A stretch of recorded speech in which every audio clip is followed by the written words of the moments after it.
Buenos días, mi nombre es Suyuneva Lisu y con el permiso del tribunal me dispongo a defender mi trabajo de investigación titulado El cannabis como factor de riesgo para el desarrollo de psicosis, tutorizado por Nerea Guinaga Pardo y Concepción Vicente Baño.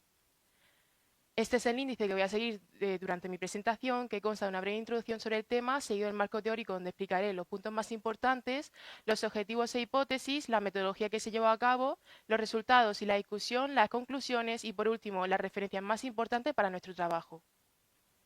La planta de cannabis está compuesta por muchos cannabinoides, destacando el THC y el CBD. El primero conocido principalmente por sus propiedades psicoactivas y el segundo utilizado en aplicaciones medicinales gracias a sus propiedades terapéuticas. Los resultados antagónicos entre los efectos del THC y las aplicaciones medicinales del CBD han dado lugar a muchos estudios. Esta investigación surgió a raíz de una entrevista realizada en la cadena SER al doctor Eduard Vieta, en el que explicaba su último macroestudio en el que se investigaba la relación entre el consumo de cannabis y el desarrollo de psicosis. En la actualidad, el cannabis es la droga más consumida ilegalmente, sobre todo entre los jóvenes. Esto siendo, no son conscientes de ellos. Esta investigación busca conocer la relación entre el consumo de cannabis y el desarrollo de psicosis, investigar la percepción de los adolescentes sobre el consumo de esta droga y concienciar a la población joven de los riesgos que conlleva. Seguidamente explicaré los puntos clave para poder entender el tema que se va a tratar. En primer lugar, hablaremos de un grupo de sustancias químicas llamadas cannabinoides, las cuales se pueden clasificar en tres grupos principales: los endocannabinoides producidos por el organismo, los fitocannabinoides presentes en la planta de cannabis como el THC y el CBD, y los sintéticos, compuestos artificiales similares a los naturales. El THC es el componente más psicoactivo de la planta, mientras que el CBD tiene propiedades terapéuticas, y ambos evitan la interacción de los endocannabinoides con los receptores del sistema endocannabinoide, el SEC. El CB1 presente en el sistema nervioso central con efectos psicoactivos y el CB2 en el sistema inmunológico con efectos inmunomoduladores. La presencia de algunos cannabinoides en la planta de cannabis le atribuye aplicaciones medicinales limitadas, aunque en expansión. Estas se utilizan para tratar dolores crónicos y neuropáticos, como en pacientes con cáncer o con VIH, síntomas de Alzheimer, síntomas secundarios de la quimioterapia y anorexia relacionada al SIDA. Sin embargo, el consumo de esta droga conlleva sus riesgos, sobre todo en usuarios frecuentes o con predisposición genética. El consumo de esta droga afecta a la estructura cerebral, dando lugar a una disfuncionalidad en las funciones cognitivas, pérdida de atención y concentración, dificultades académicas, desarrollo de psicosis, ansiedad o depresión, o incluso el desarrollo de paranoia, esquizofrenia o trastornos esquizoafectivos en casos más severos. Este riesgo aumenta con el consumo temprano, frecuente o en altas dosis. Por último, es importante entender el concepto de psicosis, el cual implica la desconexión con la realidad. Algunos de sus síntomas son los delirios, las alucinaciones o los trastornos emocionales, como la apatía o el aislamiento social, el cual dificulta la vida cotidiana. El tratamiento que se utiliza para los problemas relacionados con el cannabis son la retirada del consumo, la psicoeducación para el paciente y la familia, la terapia familiar, la rehabilitación psicológica y, en algunos casos, el tratamiento farmacológico. A continuación presentaré los objetivos e hipótesis planteados en este trabajo. Nuestro objetivo principal es investigar la relación entre el consumo de cannabis y el desarrollo de psicosis, mientras que los específicos constan de revisar la última literatura publicada sobre dicha relación, además de comparar los resultados de estudios analíticos que aborden el tema planteado. Además, complementar esta información obtenida con el conocimiento de diferentes expertos que hemos entrevistado y, por último, averiguar la percepción de los adolescentes sobre el consumo de esta droga mediante una encuesta.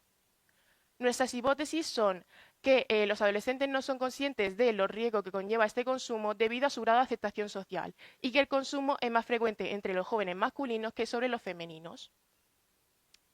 Ahora explicaré la metodología que se llevó a cabo para poder cumplir los objetivos anteriormente planteados. En primer lugar, se realizó una revisión sistemática y un metaanálisis. Se buscaron en diferentes bases de datos como PubMed y Google Académico con las palabras claves psicosis, adolescentes y cannabis. Además, se utilizaron unos criterios de inclusión que consistían en que los artículos debían de ser publicados a partir de mayo de 2023 en inglés o español que abordasen el tema del consumo de cannabis en la psicosis de los adolescentes. Para complementar esta información obtenida, se realizaron entrevistas a diferentes expertos sobre el tema. Dos de estas entrevistas fueron de forma presencial, una en el IES Álvaro Sandoval y la otra en la Asociación Albores, mientras que el resto fueron por correo electrónico. Las entrevistas fueron dirigidas a un psicólogo clínico coordinador en un centro de rehabilitación de salud mental, una psiquiatra especialista en drogodependencia, enfermeras del área de salud mental, un trabajador social perteneciente a la unidad terapéutica y educativa de un módulo penitenciario y, por último, un pedagogo educador especializado en adolescentes con problemas de conducta. Por último, se realizó una encuesta para conocer la percepción de los adolescentes sobre el consumo de esta droga. Se encuestaron un total de 182 alumnos en el IES Álvaro Sandoval. En los cursos de primero de bachillerato, 82 alumnos y cuarto de la ESO, 100 alumnos. La encuesta se realizó en formularios de Google con 3 secciones. La primera para una breve introducción sobre la encuesta, la segunda para las preguntas personales y la tercera para las preguntas sobre el conocimiento del cannabis. Las encuestas se realizaron de forma presencial en cada clase con un código QR que los alumnos escanearon con sus propios móviles. Las gráficas con los datos recogidos fueron proporcionadas por hojas de cálculo de Google, de las cuales destacamos los datos más resaltantes. Presentando los resultados de la revisión bibliográfica, se obtuvieron 31 artículos en PubMed, 49 en Google Académico y ninguno en Scielo, de los cuales se eligieron los 4 artículos presentes en pantalla, que cumplían con los criterios de inclusión. Todos ellos coinciden en que existe una relación entre el consumo de cannabis y el desarrollo de psicosis, sobre todo en adolescentes y en adultos jóvenes, ya que es un periodo crítico donde el cerebro está en pleno desarrollo y el consumo de esta droga podría afectar este periodo. Además, Furgot et al. Y Solmi et al. Coinciden en que existe una mayor relación entre este desarrollo si las personas consumidoras tienen factores de riesgo como una estructura familiar disfuncional o trastornos mentales anteriores. También coinciden en que los riesgos dependen de diferentes factores, por ejemplo, la edad de inicio de consumo, la potencia y la frecuencia. En el estudio de Solmi et al., donde también participó el doctor Eduard Vieta, que he mencionado al principio, se analizaron 101 estudios, de los cuales 50 fueron observaciones y 51 ensayos clínicos. En este se puede ver el odds ratio, el cual nos indica, el cual es un cociente entre las personas expuestas al consumo de cannabis entre las que no. En este caso nos indica que el consumo de cannabis sí puede desarrollar psicosis, ya que sus valores son mayores que 1, destacando así la adherencia al tratamiento psicológico con casi un 6, los intentos de suicidio con 3,20, síntomas de psicosis con 2,18 y síntomas de manía con un 3. Además se muestra el IC 95%, el cual nos indica si los resultados obtenidos han sido al azar o no. En este caso podemos ver que ninguno de los valores incluye el valor 1, lo cual confirma la significancia estadística. Esto sugiere que el consumo de cannabis sí puede desarrollar psicosis y agravar los síntomas psicóticos, además de que se debería evitar en menores de 18 años, en adultos jóvenes, en personas con predisposición genética o con factores de riesgo.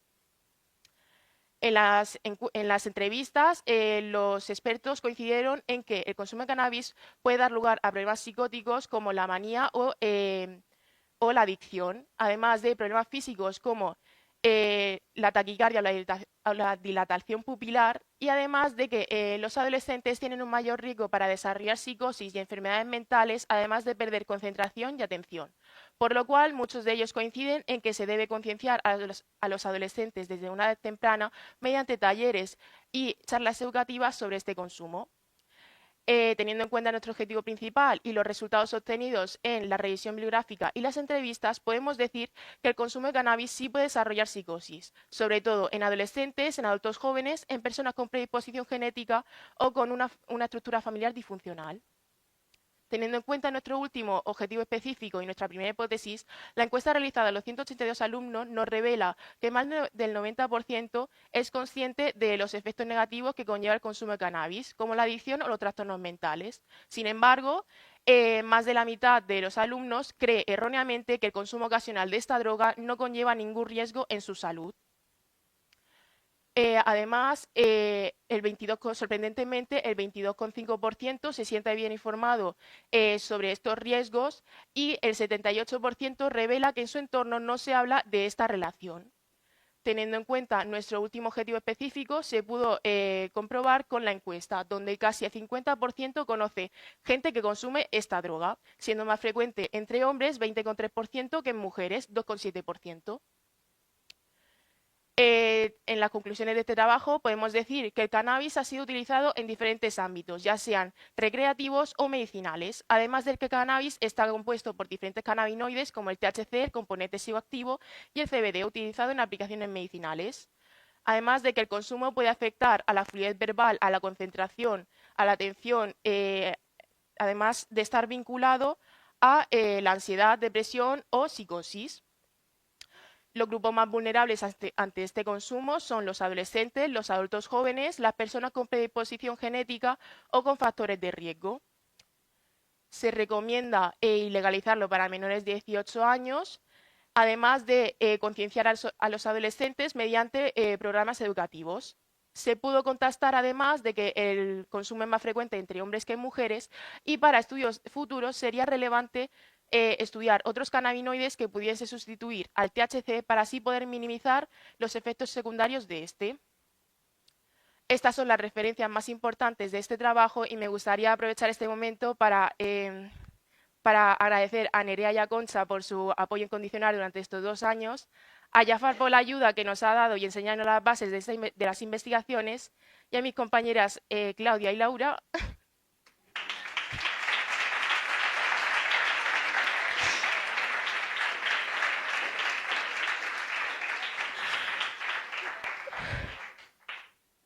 Porque sin ellas no hubiese sido capaz de hacer este trabajo.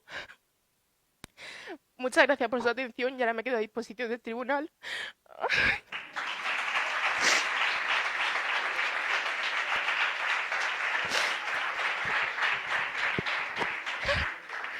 Para hacer las preguntas que vea oportunas. Perdón. Nada. Eva, esas lágrimas son de la alegría que tienes ahora mismo de pensar que esta tarde te vas a ir a tomarte un café tranquilamente, sin nervios ninguno. Así que son muy entendibles, no te preocupes. Nada, Eva, yo darte las gracias por este trabajo, porque no es una temática fácil y que es de la que se suele hablar mucho.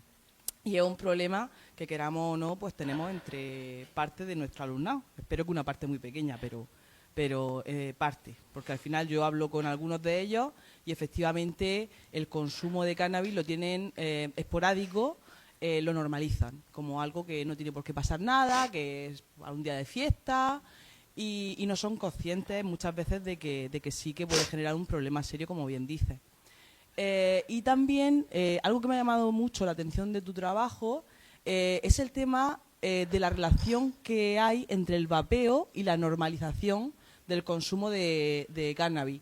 Y hablando con un alumnillo que sé yo que de vez en cuando, no diré el curso, tiene algún contacto con la marihuana, pues efectivamente dice que venden vapeadores donde se puede colocar extracto de marihuana y la propia planta, algo que no sabía.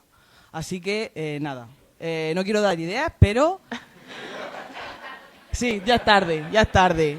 Pero efectivamente no son conscientes de los problemas que trae el consumo de marihuana, aunque sea ocasional. Así que gracias por tu trabajo. Yo no tengo ninguna pregunta. Gracias.